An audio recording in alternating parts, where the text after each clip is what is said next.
Karaikal port ద్వారా 8,400 metric టన్నులు తెచ్చుకున్నాం.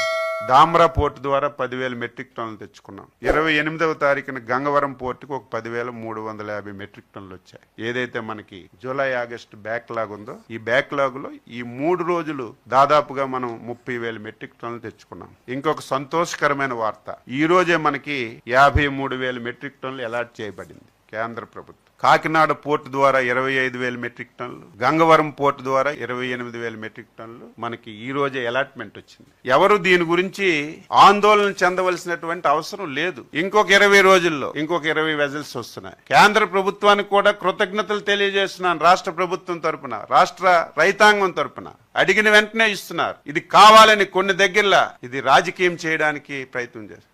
మీరు సాక్షి పేపర్ చూడండి, తెల్లవారితే లైన్ లో ఉన్నారంట. ఏమండి, మనం ఒక ఇంటికి భోజనాలకు వెళ్తే భోజనం పెడతా, బఫే భోజనం పెట్టేటప్పుడు అందరం ఒకసారి వెళ్తే భోజనం ఎవరికైనా దొరుకుతుంది, లైన్ లో ఉండి తీసుకుంటాం.